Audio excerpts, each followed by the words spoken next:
मधुमक्खी से team work और अनुशासन सीखें। गर्मियों की एक सुनहरी सुबह थी। गांव के पास एक विशाल पीपल का पेड़ था, जिसकी एक शाखा पर मधुमक्खियों का एक छत्ता लटक रहा था। छत्ते में लगातार हलचल थी। मधुमक्खियां दिन रात मेहनत कर रही थीं। वे फूलों से रस लाकर शहद बना रही थीं, छत्ते की सफाई कर रही थीं और अपने छोटे बच्चों की देखभाल कर रही थीं।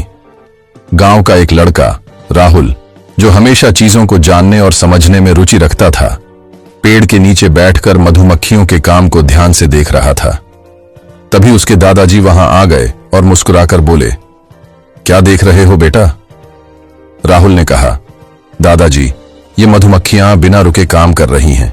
कोई आराम नहीं कर रहा, कोई झगड़ा नहीं कर रहा। ये इतनी अनुशासित और एकजुट कैसे हैं?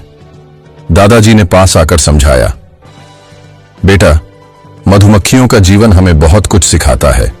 इनका हर सदस्य अपने काम को पूरी ईमानदारी और मेहनत से करता है। देखो, कुछ मधुमक्खियां फूलों से रस इकट्ठा कर रही हैं, कुछ छत्ते की सुरक्षा कर रही हैं, तो कुछ अंदर शहद जमा कर रही हैं। कोई किसी से आगे निकलने की कोशिश नहीं करता, न ही कोई आलसी बनता है। राहुल ने हैरानी से पूछा, लेकिन अगर कोई एक भी काम ना करे तो क्या होगा? दादाजी ने पेड़ के तने पर एक हल्की सी चोट मारी, जिससे कुछ मधुमक्खियां सतर्क हो गईं और अपनी रानी और शहद की सुरक्षा के लिए चौकन्नी हो गईं। वे बोले, अगर कोई भी अपनी जिम्मेदारी नहीं निभाए तो पूरी बस्ती खतरे में आ जाएगी। उनकी मेहनत से ही छत्ता चलता है। अगर एक भी भूमिका कमजोर हुई तो पूरी कॉलोनी कमजोर हो जाएगी।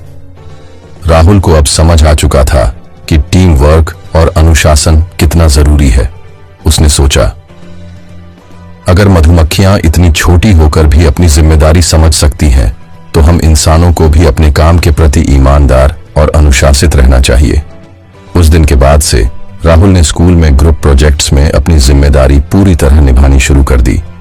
अब वह अपनी टीम के साथ मिलकर काम करता और हमेशा ईमानदारी व अनुशासन का पालन करता। उसने सीखा कि सफलता अकेले नहीं, बल्कि एक टीम के साथ सही तालमेल और अनुशासन से मिलती है।